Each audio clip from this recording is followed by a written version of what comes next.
Hello. Hey guys, welcome back to Boat Car Adventures. I'm Elaine. And I'm Chris. Before we get into the video, do leave us a comment. We don't mind hearing from you guys. Also, hit the subscribe button, which I think is in that corner. I'm not sure if it's that corner or that corner, but there is a subscribe button somewhere. Hit that subscribe button and also share with your friends because it does help us. It doesn't cost you guys anything apart from your time, which I guess is quite valuable at the moment. If you haven't got any friends, just share with yourself. Okay, tell me about myself. Share with yourself. No? Anyway, let's get on to it. Right, so we're going to be talking about travelling through Europe and the decision that we made to travel through Europe with 3 kids. 4, including me. I try not to think about that part because that's the difficult thing when you're an adult but you act like a child. But anyway, travelling through Europe with 3 kids in a boat car was not very clever, was it, Chris? No, it wasn't. It wasn't. And I say it in that way because it is all his fault. We could have flown, could have got an aeroplane. We could have, but we chose to go in a boat car. Right, okay. And that's just the craziest thing. Imagine us, like, we'll get a plane and we'll fly across our destinations. Us flying it? Yeah, we'll travel around. I could do that. Yeah. I could do that, for sure. So we've set off for the UK. Yeah. And we've not planned where we're going. No. So it was just like... We literally did not plan. It was a case of dropping the pin on where we wanted to kind of head towards, and we knew that we wanted to go east, didn't we? Yep. So we dropped that pin and literally it landed on Bulgaria, and it was like, okay. Why the furthest point? It's not easy when you're travelling with kids with a boat car. It's not, to be fair, in any car. In any car. So really. imagine doing the car's not designed to do that kind of mileage. Yeah. Columbus definitely wasn't built in mind for that. Definitely. So much so that it actually did break down before we hit the ferry. Exactly. Yeah, I forgot about that. Yeah. So, yes. You've got a dog peeing on your wheel, by the way. Better not have. Well, jog on. Oh, dirty dog. Anyway, the car needs a wash. The first thing we encountered in planning our trip and setting off was where we're going to put all our luggage. Yeah. Because there's 5 of us. Yeah. And kids was the majority of the clothes, really. Yeah, it is. We couldn't carry anything. We wore the same clothes for like nearly 2 weeks. Pretty much. Yeah. Oh dear. I guess packing was the main thing. Yeah. Trying to pack efficiently so that we had covered all the eventualities that could happen. So rain. I really didn't think about snow. No, we didn't think of snow. Really didn't think about snow. So much so we didn't have the right tyres. Yeah, exactly. We left with summer tyres. Because this is the thing, when you're in the UK, you don't experience that level of snow. Anyway, we're going to get onto the snow part later, but yeah, we didn't pack for snow. We packed for rain, for sure, because the UK is always raining. It's cold to a degree. And it's always cold, exactly. Yeah. So in terms of like the packing of stuff, it was like, that was pretty... simple in terms of what you put in, because you knew that, I guess, leaving from the UK to go to Europe, you'd probably encounter a little bit more fairer weather. Yep. So it was mainly things like jumpers, long sleeve tops, and pajamas and things like that. But then obviously we were going to be on the road. We expected to be on the road for about 3 days, and it actually turned out to a week. A week of travelling, days. yeah. Because as always, we have breakdowns and stuff in between. Yeah. So that was one of the main issues. Obviously, being in the car for so long with the kids became a little bit mundane, didn't it? It did. And finding places to stay. That was the problem, because obviously we didn't want to book ahead of our journey because we didn't know if we'll get there in time. Yeah. To book something for the evening and don't get there at all. In some cases we didn't. We had to stay in the car in a service station. Yeah. And I think it was on the ferry before we actually got off in France that it hit me that we had literally dropped everything and left the UK for Europe with no plans. Yeah. And that's what it me as well. And I'm thinking, we've got 3 kids. We're going into France. Clearly not going to stay in France, but where we're going to stay. Yeah. How's it all going to work? Exactly. And it was just like, I think that's what it hit me as well. That was a difficult part, wasn't it? It was very difficult. And but anyway, we thought we've done it now. We're here. Yeah. Drove out in France, and we just And then we realised that I had 1,760 odd miles to go.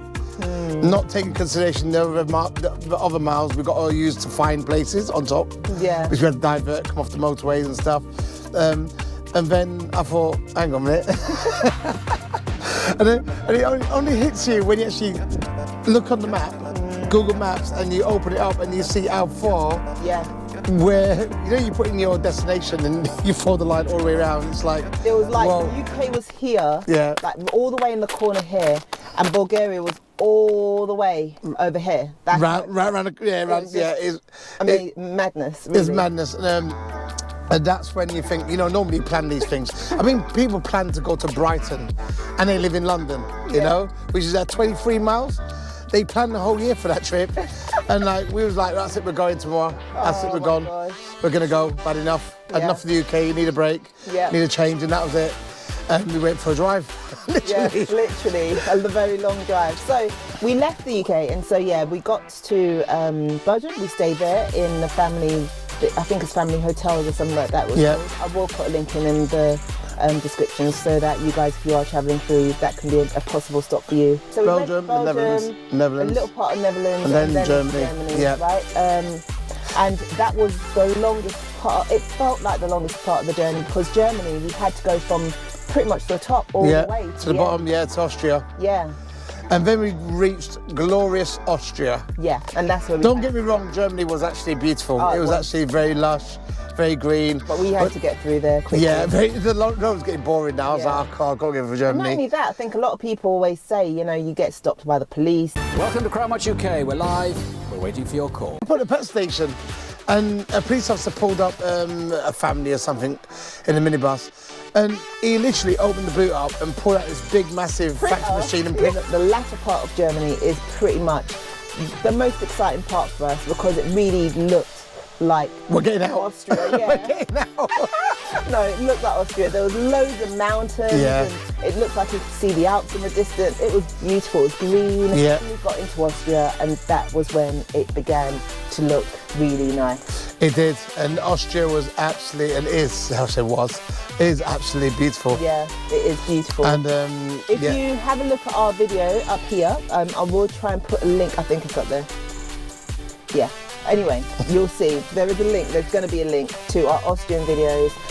You guys check it out. The lakes there are absolutely stunning. Yeah. I literally took my jacket off, chucked it on the floor, and thought, I don't really mind. It's so clean. Oh my God, it's so clean. And you can eat dinner from it, and that's in a public park area. You can eat your dinner on the floor. Yeah, like literally. And you see in the UK when you see kids sitting down on the floor at bus stops, and you think, nah, that's disgusting. Oh, the floors, man, the bus stops are spotless. Happily, exactly. You could happily eat your food, sit down on that floor by the bus stop and eat your food. It was perfectly fine.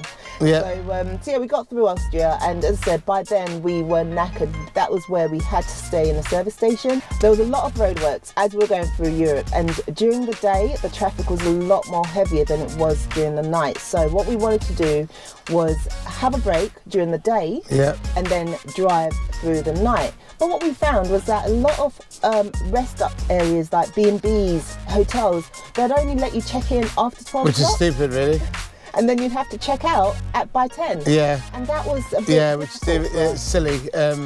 It's silly how they do that. It works some cases, but if you check in late in the evenings, you literally get in 5-6 hours sleep and you've got to get out. Yeah. And you may need more than that. And it's just, I don't understand. That was tough. Yeah. That was tough. So that was the main reason why we had to kind of rest. We left the last service station in Germany at about 11, and I think we drove through the night and stopped at about 5 o'clock in the morning in Austria, and that was at the end of Austria, wasn't it? Yeah, and it was dark. And then, that was where we rested in the car again. Because we couldn't check in anywhere, it was just far too early. And when you've got kids, it's not good. If it's just both of us, then it's easier. Exactly. Because we can just crash in the car. Yeah. Well, we'll say that.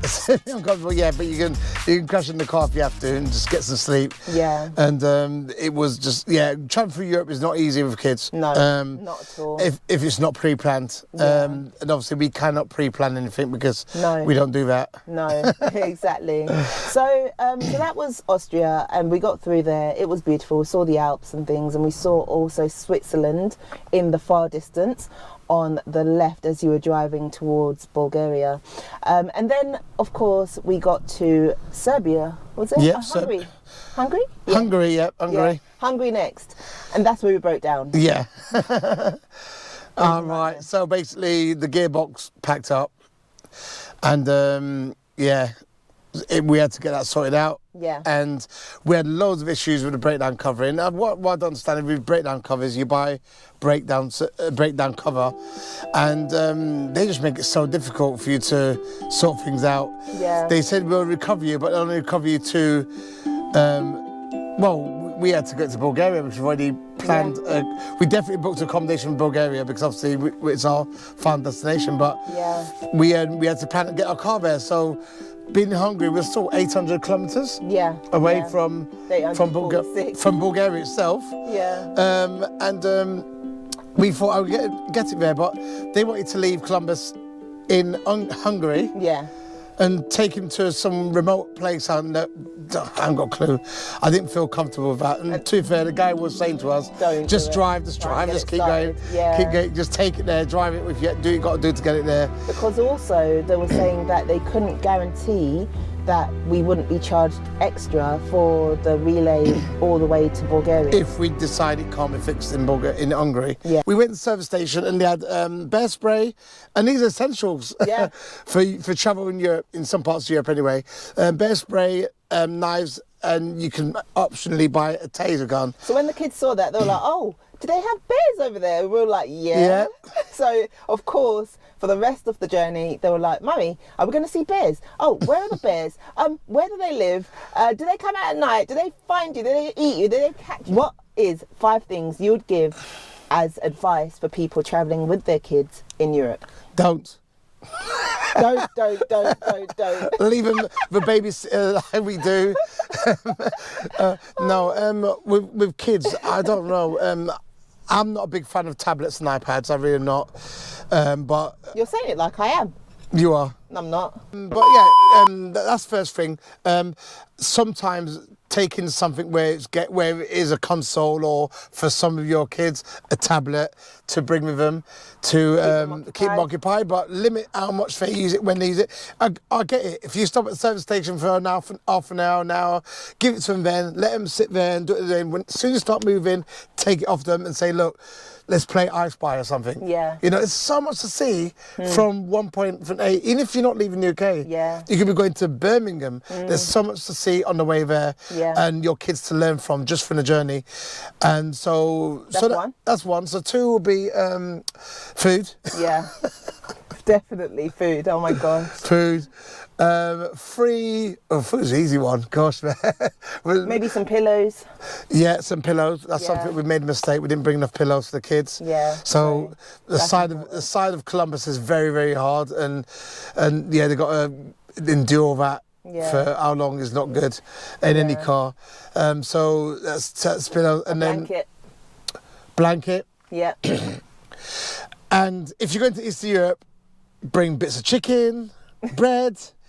I've got some food because there's lots of cute dogs that your kids would love to feed. Definitely. And they're everywhere. Definitely. Everywhere from Serbia onwards, they're everywhere. You know, Yeah. there's dogs, there's cats at the service station. Oh yeah, exactly. Yeah. And so you definitely, our kids are like, oh, we bring some. So they're literally deliberately not eating their food to bring pieces of food with them Yeah. to feed dogs. Yeah. That come up to them in the Yeah. streets. They're all cute over there. Yeah, they and, are. And they're not like, I heard someone the other day saying, oh, there's these wild dogs that are everywhere in Bulgaria, and they're wild. Stop using the word wild. They're not wild.